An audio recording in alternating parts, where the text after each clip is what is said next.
Welcome to This Week in Wrestling History. All right, welcome back, everybody. It's This Week in Wrestling History, and we're your hosts. I'm Jacob. I'm Ryan. See, we did a little bit of a flip there because it's my turn, I guess, to do the intro. So this week is our Thanksgiving special. Yeah. So we're going to talk about three things that we're thankful for the last year in wrestling. We're going to each do a wrestler, match, and a promo that happened over the last year and kind of say why we're thankful that this stuff happened. Yeah, so figured just be a fun little break from the usual talking about older stuff and not go anything too terribly recent, but, just in the last year or so. Yeah, I mean, I think our most recent thing is probably what? Like April? May of this year? Yeah, I'm trying to think how back mine goes. I think, about maybe March. I should probably look up the date of that. But anyways, before we get into that stuff, Survivor Series? Ugh, if we have to. Yeah, that was, I guess we like to say we told you so, and we told you so? We definitely told you so. That was, It was worse than we expected, too. there was no storylines, no build for just about anything. The only match out of a 3.5 hour pay-per-view that's worth watching was the Brock versus Daniel Bryan, in my opinion. To be fair, I've heard there is actually a fair number of good matches there. I saw a little bit of Seth versus Shinsuke, and it was okay. I heard Ronda Charlotte was actually pretty good. The Cruiserweight title match I heard was amazing. Yeah, I heard that was good too. But, I mean... So almost all the singles matches are worth watching. Yes. The quote-unquote Survivor Series part of things, the part of things that we kind of really had an issue with. Yeah, not great. I mean, considering the first match was a 10-on-10 tag team Survivor Series match that SmackDown won, and WWE conveniently did not say, oh, SmackDown didn't win a single Survivor Series match because the first one didn't count because it was on the pre-show. Right. It's just, what was the point of that whole thing? Like the whole pay-per-view or that match? The whole pay-per-view. Oh, to hold everybody over until TLC? Right. So what's going to happen now? Is Shane going to come out on Tuesday night and just get all worked up that... He's probably going to go like mega heel. Oh, wow. I'm so glad that we wasted an entire pay-per-view and squashed SmackDown in order to get that across. I wonder how Fox feels about that. Right? Like, hey, we just paid a ton of money for this thing, and you're devaluing it suddenly. You literally bury it. What else was there from that? Oh, Drake Maverick wetting his pants. Yeah. That accomplished something, I suppose. So you're going to have the general manager of a whole one of your brands Sure. wet his pants because he got scared? Because Big Show's scurry. He is just a little guy. Big Show, big guy. No. Nope. No. That character hasn't been portrayed as that whatsoever. So it just doesn't make sense for that character. Am I wrong? No. I don't watch 205, to be fair. No, I mean, on 205, he's essentially like Daniel Bryan was as the general manager of SmackDown. Okay. He's the guy that comes out and is... I mean, he's not... As far as I remember, he's not a heel as a general manager, but he's a heel as AOP's... manager? Yeah. But he's not really a cowardly, like, Jim Cornette-style manager. He's just kind of more a annoying little guy. It doesn't fit. Yeah, he's not Jim Cornette. He's not even Paul Heyman. He's not... He's almost not really Bobby the Brain style, but more kind of he's a smart guy that kind of directs traffic, right? Right. But he doesn't even really direct traffic. Like that's his gimmick, but he doesn't do it. So, okay. I'm not even... Sure, fine, Yeah. whatever. Let's just kill the character then by wetting his pants, because... Why not? Sure. What was the other... Oh. Charlotte and Ronda fairly certain Ronda's going to be heel soon. Well, the entire point of this was to turn Charlotte heel again That went over like a fart in church. because Becky is so over. They want to see Becky's replacement squash Ronda because Becky and Ronda have still been going at it on Twitter. Yeah, like when you have the replacement getting over purely based on who she replaced, I think And that's all it was because right. Charlotte as a face is awful.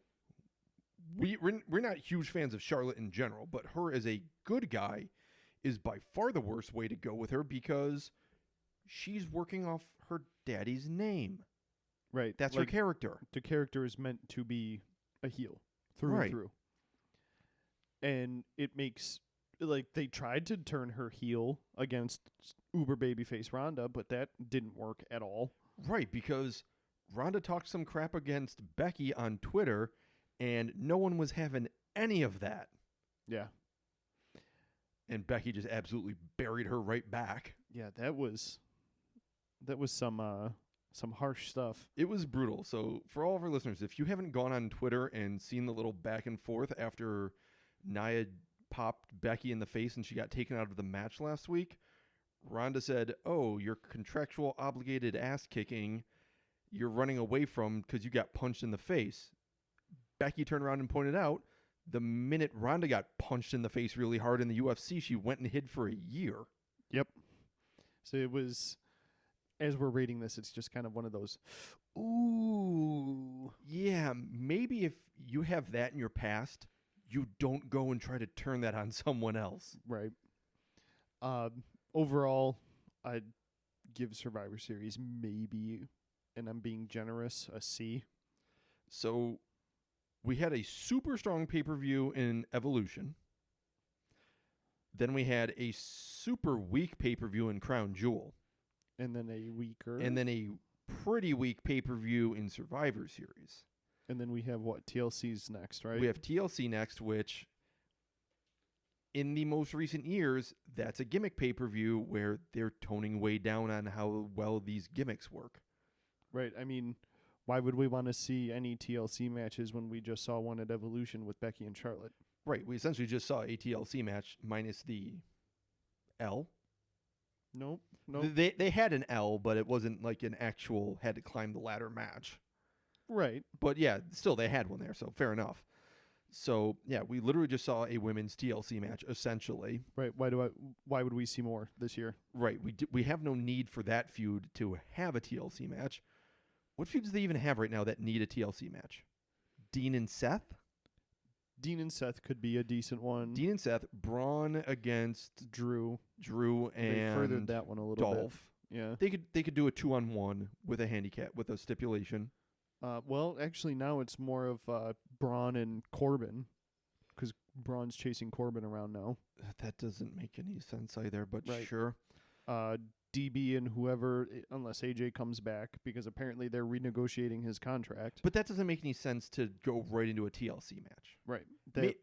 DB versus Miz would have made sense. But they're both heels. But they're both heels now, which, yeah, we kind of missed out on that one last week because I think we recorded on Tuesday. Yes. And then Tuesday night, they take the belt off AJ, put it on DB, and turn him heel in the process. So that happened. And he used the same low blow to Brock at one point in the match, which I got to say, Brock sold for DB, and it was pretty solid. When Brock shows up, he puts on really good matches, and he usually shows up against the smaller, better workers.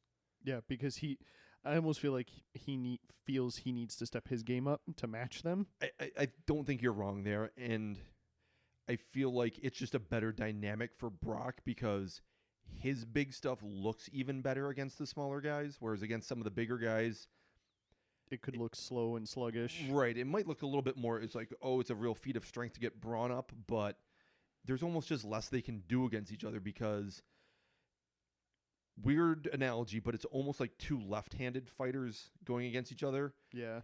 You're used to a certain standard, and the bigger guys are used to fighting smaller guys, so that when it is two bigger guys, it's almost a little bit more awkward. Yeah, and you could argue that it's still a feat of strength watching him deadlift Daniel Bryan and then throw him over his shoulder. Right. It almost looks more impressive that you're just kind of throwing a guy up in the air and catching him into an F5 instead of struggling to get a guy up and hitting the F5. Right. Anyways, I don't know where we're going with that, but I- talking about things to go into TLC. Yeah, so they basically just, between Evolution, Crown Jewel, they blew off most of their big things. Mm-hmm. And a pay-per-view based on big punishing gimmicks isn't a great place to start things. The only thing that I could see come into TLC, well, TLC's a SmackDown pay-per-view, is it not? Oh, I thought it was dual branded. That's right. They're doing the dual branded. Yeah, everything's stuff dual again. branded again now.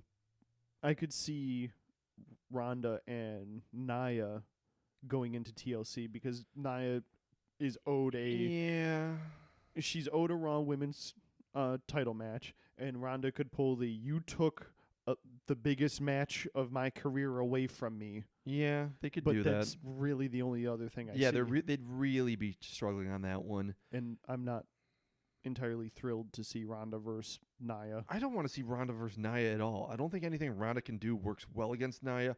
I don't trust Nia to not hurt Ronda. Right? I mean, Like that could turn into a shoot real quick. yeah. Especially when she's just throwing.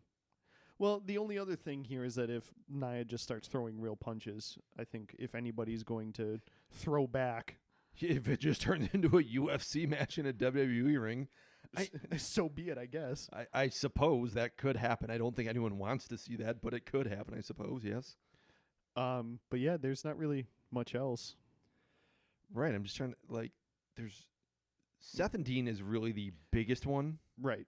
That one has a legitimate, could use a big TLC match or some sort of match there. Shinsuke doesn't have an opponent for his belt. DB doesn't really have one right now, just Nope. assuming AJ comes back and they have a singles match.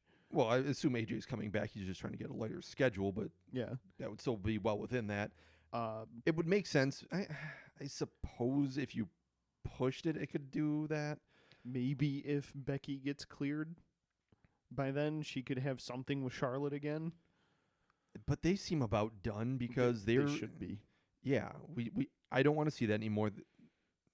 However good their match at Evolution was, they don't need to do it again because that's just the same thing over again. Yeah. So Becky needs a new opponent. DB needs a new opponent. Shinsuke needs a new opponent. So everything on SmackDown is pretty much needs to start fresh right now. Yeah, the bar needs a new opponent. Yeah. So really, there's no title pictures for SmackDown. Is there any just one-off feuds over there that right now that are doing anything? Not that I know of. So, right. I mean, we have the Usos, the New Day, and the Bar all just kind of treading water Yeah. against each other. Then you have on Raw, Brock isn't going to be there. Right. So, Seth and Dean, yeah. Ronda and Nia, and then Braun, we said, could make. I think it would make sense for Braun to do a blow-off with Drew and Dolph. yep, And then have Braun can go on to win the Rumble. And then do another quick little thing with them in betweenst. I think it would be better if Braun won the belt at Rumble, Drew won the Rumble, and then the Right. two of them at Mania. Right, much better idea. So yes, so what we could do is have Braun win at TLC, earn a title match at Rumble because of that win. Maybe have Corbin make whoever gets real ticked off says, "Fine, you know what? If you win, then you okay." That actually works. Have sorry, I'm figuring this all in my head as we go. Braun versus Corbin for a number one contenders match at TLC. But that's not a thing because if Team Raw won, Stephanie promised Braun a title match against Brock at some point. Okay, so he already has it, so it doesn't even matter then. So sure, have a Braun versus Corbin at TLC just to tread water. Then you have Braun take the title from Brock at Rumble Mm-hmm. and have Drew win the Rumble, and then you can play up their whole thing for the road to WrestleMania, finally culminating at Mania. Yep. That way you can actually have Braun versus Dolph a little bit beforehand, kind of taking the bullet, so you can kind of keep Drew looking strong. Drew looking strong and him and Braun separated but kind of passing by each other. Right. Um, Otherwise, you have Ronda, and we said Ronda and Nia.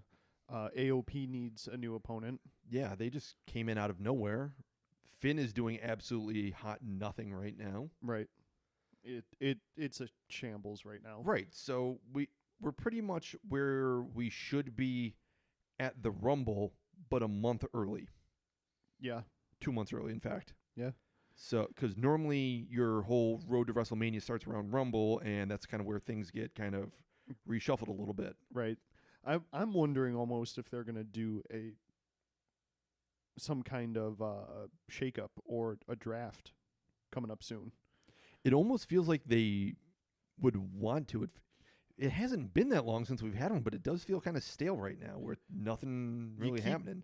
All you have to do is keep Seth and Dean together and keep Drew, Dolph, and Braun together. You could even take Dolph out of that equation. Yeah. Keep those 4 guys on Raw. Championships you don't really need to switch. Even if you wanted to, you switch the US and the Intercontinental belt.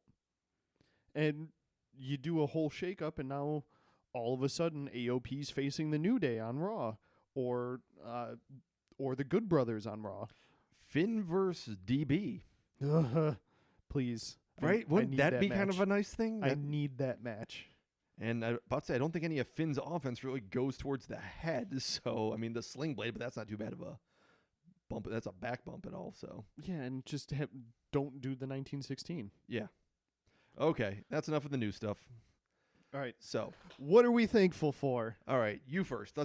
So, what wrestler this year are you thankful for? I'm super thankful for Cody. Cody, Just- don't call him Rhodes. Don't call him Rhodes, Okay. just Cody. So, why are we thankful for Cody this year? So first off, because he's a super nice guy, and you could legitimately tell that he loves his fans. Yes. So, definitely very nice. But- Stood around forever waiting to shake hands, take pictures. Yeah, literally hours just standing around shaking hands and taking pictures, shaking hands and kissing babies. Yep. Sneezing a whole lot. Sneezing on babies. Ew. But otherwise, towards the beginning of the year when he was in his full-blown heel gimmick going up against Kenny, or kind of like after The whole that, the whole shakeup of the Bullet Club. I thought his heel work was some of the best that was happening He in was wrestling. absolutely hated at the start of this year. The internet hated him. Everyone, Actual fans hated him. right, real fans hated this guy, thought he was awful, hated him in Bullet Club, thought he was a terrible worker, just absolute the pits. By the time All In rolls around, he's everyone's darling. He is the gift to professional wrestling. Right, like the 180 this guy pulled with the fans, which he's always been a decent worker. Well, and if you go back and look at it, this should prove that not only is he a decent worker, but he can tell stories. Exactly. He can go from being the most detested guy in New Japan Pro Wrestling and ROH to being the indie babyface. Right. He is such a babyface right now when the whole Bullet Club, will they, won't they, who's the leader? Is it Kenny? Is it Cody?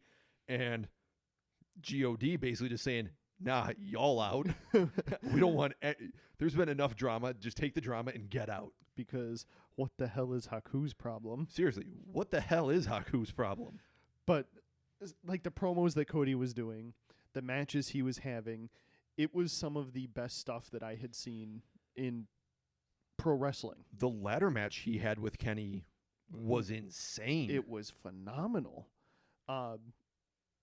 Him and Aldis for the NWA title was phenomenal. Yeah, great match. He didn't hold the NWA title for very long, but that moment was a great moment. He didn't need to tell the story. Exactly. Just the story of him working to not just become his own person, but to almost have a bit of an indie renaissance and show that being an independent wrestler is a viable thing and not just, hey, I make a living, but I'm thriving in this environment. Right. And then kind of putting on this giant show with the Bucks that drew 10,000 people and then winning the NWA title, the belt his dad helped make famous. The guy literally carried on a cross promotional storyline, Yeah. and he did a phenomenal job with it. And he's even now kind of back to being a heel against Beretta for the U.S. title. I don't know if it's necessarily full-blown heel He's- or one of those. He's definitely a tweener leaning towards heel. Maybe in New Japan, but not in ROH. Oh, no. In ROH. Well, in ROH, he's a babyface, but in ROH, the best friends, Chucky T and Beretta, are like uber baby faces. Right, but it's not like they've gone dirty heel tactics. Right. So it's one of those, we're facing each other out of mutual respect, which yeah, kind of the foundation of ROH, honestly. right. It's a really good story, and I cannot wait for his Final Wars match against Jay Lethal for the ROH title again. Yeah, that'll be 'Cause great. That'll be amazing.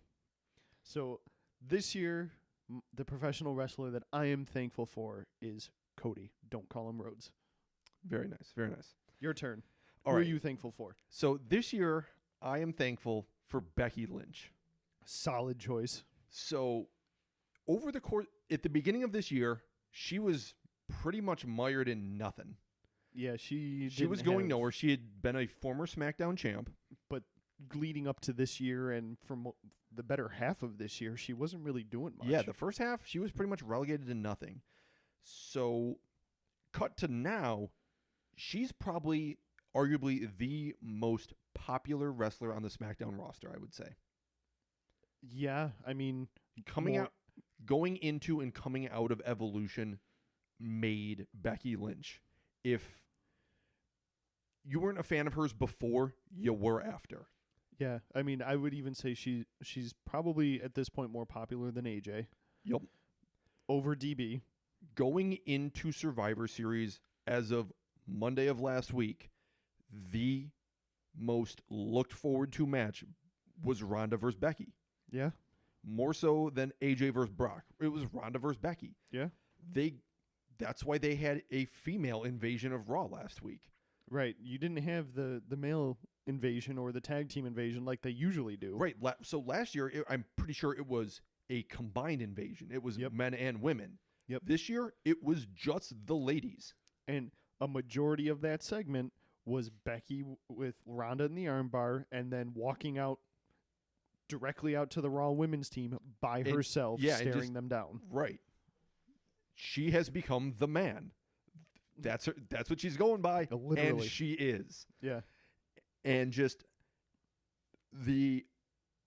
her charisma and her in-ring ability are just crazy phenomenal in my book. Her tweets are hilarious. Like outside of the ring, she is so personable. It's some of the videos she's just posted of herself on like Instagram and Twitter, her battling with like cans of pineapple for a half hour trying to get them open. They're hilarious and very endearing. But Then you have her tweeting that the Irish slang term for trash is jacks. no, Irish term for toilet is jacks. There you go. And the whole supposed to be a heel turn against Charlotte, but the fans wouldn't let it happen just because they loved her so much. And really her tweet of, I was prepared to go alone, but you all decided to come with me. I don't know. It was very moving to me. Especially because out of anybody on that roster, I think she's worked harder from what we can tell as fans than anybody definitely. else. And I think that was the biggest thing about that tweet is it just felt so genuine that out of anyone on the roster that appreciates the support, she does. Because she's earned it. She didn't go out and pander for it. It's just a very natural, people care for her because of who she is, and she really appreciates that. Yeah. No, that's a solid pick. All right. So, next up, matches? Why don't we do the promos? We'll end with the matches. 'Cause Okay. The matches we picked are pretty solid. Yeah, we did. Okay. You want me to go first? You want me to go first? I'm asking. Your Oh. call. 'Cause You go with your promo. Okay. I'm going to preface this. It's not actually the quote unquote promo that I'm picking this for and that I'm thankful for. It's what this promo cost. My promo that I'm thankful for this year is Roman Reigns coming out and announcing he had leukemia. So again, we'll preface it before anybody I'm loses not their thankful mind. he is sick. I am not at all thankful he is sick. I'm thankful for the community's response to it. Yes. I'm thankful that I literally, the day before, the internet hated Roman Reigns. 5 minutes after that promo, I saw more support from fans, from other wrestlers, from other wrestling promotions coming together for one of their own. You could even say that it was showing up 30 seconds after he says, "My name is Joe and I have leukemia." They pan to the crowd and everybody's like, Yeah, huh? it was exactly. The crowd hated Roman. Hi, my name's Joe. Everyone goes silent because something is up. Right. That's not normal.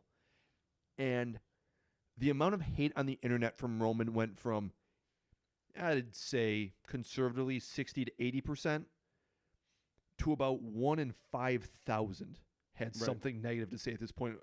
Everyone at worst was like, oh, well, I didn't like how the company was using him, but damn, I never wanted this. Right. So it was just very heartening to see a community come together with that much positivity for someone that up until 10 minutes beforehand was, if not personally the most hated for what he stood for. Right. It's kind of going back to what you were saying about the other companies. You have Kenny Omega tweeting him, who they had their little back and forth a couple of times on. Yeah, and Twitter. you had was it Tama? Yes, Tama Tonga comes out. And they had been, him and Roman had been feuding for like the last 2 or 3 months on Twitter. Yep. And it seemed kind of heated, and he just instantly dropped that whole thing and was like, "You're my brother. All the best. Like, Right. we're here for you." Right. And you not even- really his brother, but You even have the official New Japan Twitter account saying Yeah, hashtag New Japan. thank you Roman. New Japan, ROH, just everyone dropped any sort of petty little personal gripes, vindictiveness. It was in that moment that Roman Reigns transcended the business. Yes, He is now above the wrestling business. definitely. And I think it really helped some of the fans to be a little bit more objective about the character and his work. And I can say for sure that it definitely helped me. I go back and I'm watching some of his past matches and I'm seeing things a little bit differently. yeah, and let's be clear, it's not pity. It's kind of this whole, we're smart fans, we really know what's up, we have our favorites. I can 100% say that anytime Roman Reigns walked out, I immediately put on blinders for his matches and only saw the bad stuff. Yeah, and it's easy to do that because he didn't have the same introduction into the business that most of the people we like, and that's fine. Not everyone needs to have the same path through things. Right. And I think this just really helped some of the hardcore fans take a step back and be able to enjoy things a little bit more, because it maybe helped them see some of their pre-existing biases and able to maybe step back a little bit now and go, maybe I can enjoy more things for what they're intended to be rather than what I want them to be. Yeah. And I think the minute he comes back, Yeah. he's going to get the loudest babyface pop we've ever heard, probably since The Rock came back for the first time in however many years. Yeah. It's going to be crazy when he runs down and spears or Superman punches someone. And I really, as bad as this sounds, I really hope he spears Seth. just because when Seth came back after hurting his knee, Yeah. he pedigreed Roman. Or even if it's Brock. Brock, Braun, basically at this point, Just anyone, let the guy come out and spear somebody. he's going to come down, he's going to spear someone, and the place is just going to be unhinged. Yep. All right. All right, so yeah, that is the promo I'm thankful for. Was, again, not for the content, but because of what it caused the business and the fans to do. So on the flip side of things, my promo that I'm thankful for, which I was kind of hoping would cause something like not even just the business, but WWE as a company to realize what they were doing with Roman Reigns 7 months ago, it's a Raw before Backlash of this year when Samoa Joe comes out and just trashes Roman because you lost to Brock again. Yeah. You come out here every week talking about how you're this, you're that. Right. Brock is this, he's not here, and if I keep getting matches with him, they're going to end with me being the Universal Champion. Well, it's happened how many times now, and you haven't walked away with the belt, you've just been dominated every time. Yeah, it's you keep having these matches and you keep being demolished. Just stop. Right. And it was one of those, it was at the point, kind of at the lowest for Roman. Right, it was just after WrestleMania. Everyone was really tired of Roman. And everybody was also really tired of Brock being the champ. Right. So when you put somebody else new into this situation, especially a guy like Samoa Joe, But say indie darling cred, really good in the ring when he shows up, really good on the mic. yep, you get yes, I want this guy to win. Stop pushing Roman. Give me more of this guy. Right, and the crowd was so behind it. He finishes the promo, turns around and does his little shoulder lean walk to the back, like he just backhanded Roman, and the crowd is losing their minds chanting Joe, Joe, Joe, Joe over Yeah. and over again. It was one of my favorite promos just because I'm sitting there watching Raw, not thinking anything's going to happen. Joe comes out and lays all this down, and I'm just like, damn. Right, so this was a great promo because it was kind of letting Joe speak for the fans. Which could have been a bad thing when you're trying to make the guy a heel. Right, and I think at this point they were almost trying to go for almost both of them as like a tweener versus a tweener type thing. Yeah, it definitely seemed that way. And it gave a lot of fans that had been very frustrated with the direction of things at that point, it felt like acknowledgement of their voice, like they had finally been heard. Yeah. But then it also gave the fans who are still diehard into Roman, like, you know, the kids are with John Cena and Roman. Sure. Like, no, don't badmouth Roman like that. What are you doing? Why are you saying things like that? He's still the good guy. So it was definitely something to listen to and to get. Right, definitely. All right. So that is your promo of the year that you are thankful for. Yep. So do you want me to go in with my match? Yep, you can go first on your match. Because I think yours is better, so I think I'll go off with mine. Sounds like a plan. All right. So the match I am thankful for this year is back at, I believe it was NXT one of the Brooklyn ones. Yeah, wasn't it the one the night before WrestleMania? Or is it earlier in the year than that? It might have been. It might have actually been the one before WrestleMania because it was. I in thought it was. April. I thought it was Takeover Brooklyn. So it was the Johnny Gargano versus Tommaso Ciampa unsanctioned match at Takeover. This is the one where Gargano's been quote unquote fired from Yep, NXT. he got fired. And I believe this was Ciampa's first match back. This was his first match back after his knee injury last year, yes. or very early. It must have been last year. And he comes out to no music, just his name up on the big screen. Yep, just walks out to absolute silence. And the minute he walks out, the crowd just boos the hell out of this guy. And it was probably the loudest heel reaction I have ever heard from a fan. If you're getting booed in NXT to You're- that level, You're doing something right. you have figured something out that very few people in the business have been able to, because as many people far closer to the business as we have said, being a pure heel in the WWE and especially NXT right now is one of the most difficult things to do. Yes, because the NXT fans, and I just looked at it, it was TakeOver New Orleans. because it New was Orleans. Oh, before right. Yep. WrestleMania. The NXT fans are your smart fans. Yeah, they know the business very well. They know what's going on. They're also your indie fans.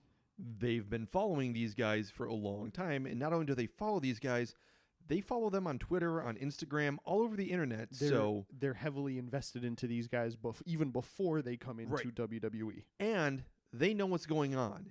If you're on Twitter linking funny GIFs, linking memes, making jokes, they're going to know about that and they're going to like you. Right. It's very difficult. It would be very difficult right now for the Bucks to be heels because of being the elite. Right.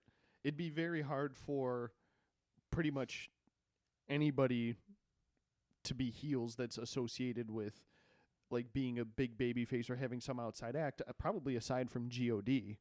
Right. Because it's basically the people on social media that are able to kind of keep up their gimmick that are really able to pull this whole thing off because they're living that gimmick so completely. And I would have to say that this was one of the most complete matches that I had ever seen. They told a story throughout the entire thing, and it was not only a wrestling match, but it was also a fight. And you didn't know how this was going to end. No. As soon as it starts, there's no way for you to know if Gargano's going to go over or if Ciampa's going to go over, because there was so much back and forth throughout the whole thing, and it was kind of at the beginning of their major feud that you had no idea. Right. And at the end, there was so many false finishes. Like, you believed at any point that thing they just did, that could end this whole thing. Yeah, it's like one of our friends, when we went to go see ROH, he saw something happen, and then somebody kicked out. And he goes, "Oh, they got me." Well, almost every false finish at the end of Gargano Ciampa won. Yeah. They got me They almost got every me single time. so many times watching that match, because if Johnny did something huge and Ciampa kicked out of it, it was like, oh, well, I guess Ciampa's winning now. Right. And it was just, And then all of a sudden, Gargano kicks out of something huge from Ciampa. And I could feel the same energy sitting at home watching this as the crowd did when they were reacting to it live. yeah. These two have put on phenomenal matches since then, but I don't think any of them beat this first one for the emotion that you feel when Johnny finally wins. The emotion and the storytelling throughout the whole thing. Yeah. Especially when Candice, his wife, comes running down to ringside to, see him after he wins. Yeah. It felt like such a cathartic moment. Yeah. And there's no better way to have somebody win than to go over somebody who's as detested as Ciampa. Right. He had taken so much from the fans, as far as he took away Team DIY from the fans, and then he took away Johnny Gargano from the fans. Right.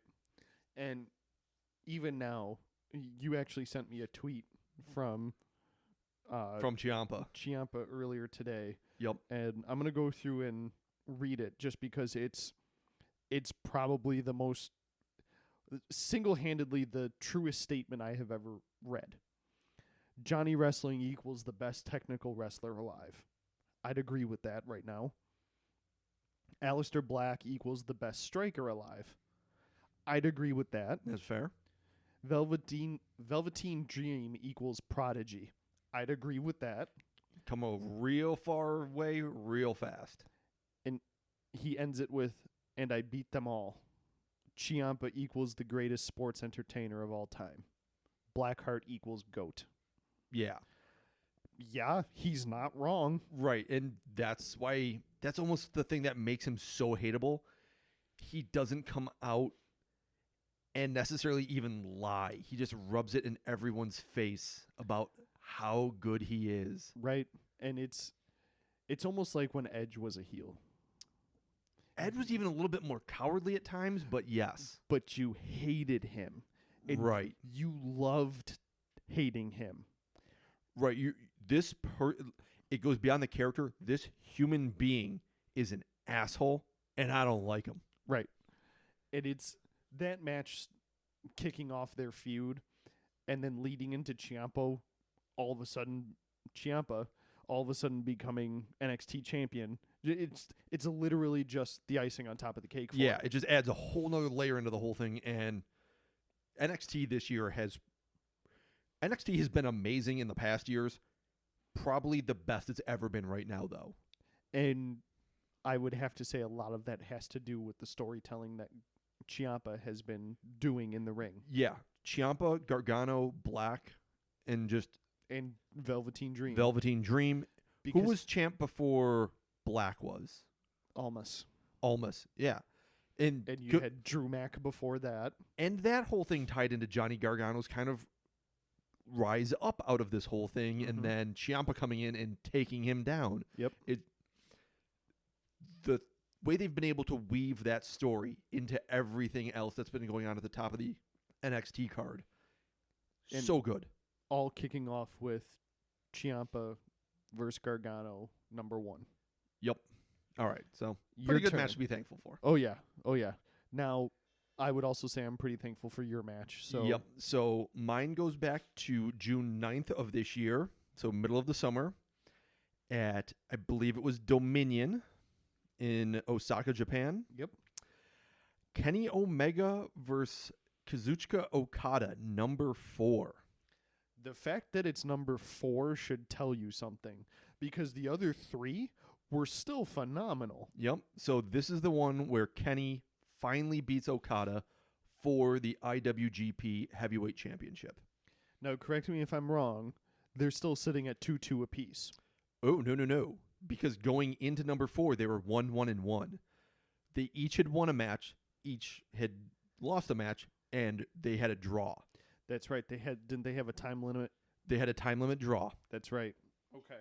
So now Kenny is up by 1. Yep. Kenny is winning 2-1-1. Okay. So the reason I'm so thankful for this is, A, I'm a huge Kenny Omega fan, and it's just awesome seeing him get possibly the most prestigious belt in the industry, depending on how you feel about the WWE versus New Japan at any given point. Yeah, I would think I would still give it to the OG WWE title that DB has, but It's debatable. At it's the a very very, least. very, very, very close second. Sure. Good enough. It was great seeing him rewarded for that. The story between the two of these characters was just amazing, because they had fought, gone on to fight other people, came back, went apart, came back. It just, the way, again, it weaved itself into other storylines in New Japan and got involved in other things. They split apart for a little while. They come back to each other, not ever able to fully divorce themselves from one another. And then they put on an hour-long match that was just insanely good.